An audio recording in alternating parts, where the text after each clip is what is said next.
Շվեյցարիա, Դանիա, Ավստրալիա։ Այս երկրները համարվում են ներդրումների միջոցով քաղաքացիություն ստանալու ամենալավ տարբերակները։ CS Global Partners բրիտանական խորհրդատվական ընկերությունը հրապարակել է աշխարհի քաղաքացիության զեկույց 2025-ը, որում անդրադառնում են, թե ինչպես են քաղաքացիության վերաբերյալ որոշումները նպաստում մարդկային վիճակին։ Զեկույցը դասակարգում է երկրները հիմնվելով 5 գործոնների վրա։ Դրանցից առաջինը անվտանգության եւ ապահովության գործոնն է, որին տրված է 25% տեսակարար կշիռ, երկրորդը կենսամակարդակը կամ կյանքի որակը, որին եւս 25% է տրված, երրորդը տնտեսական հնարավորություններն են 20%, այնուհետև դիտարկվում է գլոբալ շարժունության եւ ֆինանսական ազատության գործոնները, որոնք ունեն 15% տեսակարար կշիռ։ Զեկույցում ներառված է 188 երկիր։ Հայաստանն այս շարքում 79-րդն է 56.1 միավորով։ Հարևան երկրներից Վրաստանը 61-րդն է, Թուրքիան 80-րդը, Ադրբեջանը 118-րդը, իսկ Իրանը 122-րդը։ Հայաստանի դիրքը տարածաշրջանային երկրներում բազմաթիվ առումներով գնահատվում է բավականին բարձր հարևանների հետ համեմատած։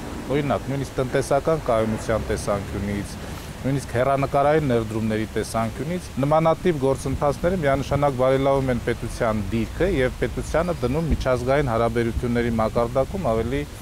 բարձր կարգավիճակի վրա։ Անվտանգության բաղադրիչով Հայաստանը 91-րդն է, կյանքի որակով 61-ը, տնտեսական հնարավորություններով 44-րդը, ֆինանսական ազատությամբ 59-րդը, իսկ գլոբալ շարժունակությամբ 92-րդը։ Վիլեն Խաչատրյանն անդրադառնում է շարժունակության ցուցանիշին, նշելով. այստեղ բարելավման հնարավորություններ ունենք։ Այն գործընթացները, որ կարող են տեղի ունենալ Հայաստանի Հանրապետության քաղաքացիների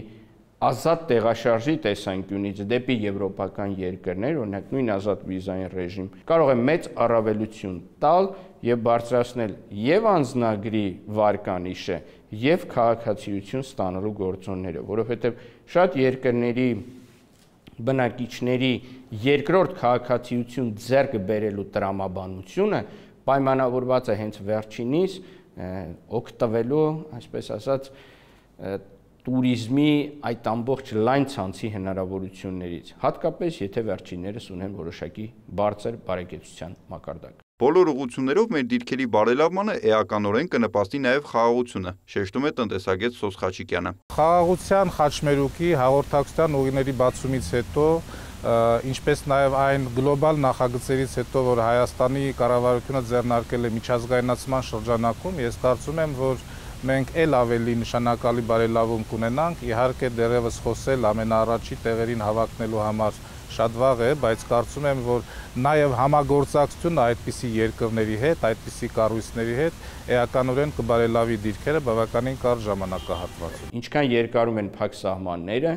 այնքան տնտեսական աճը նվազում է։ Ինչքան երկարում են փակ սահմանները, այնքան տվյալ երկրի քաղաքացի դառնալու ցանկությունը նվազում է։ Նույնը դիտարկենք Ռուսաստանի օրինակով, երբ որ այդ սահմանը Ուկրաինայի հետ եւ այդ գործոնով սկսում է փակվել եւ դառնալ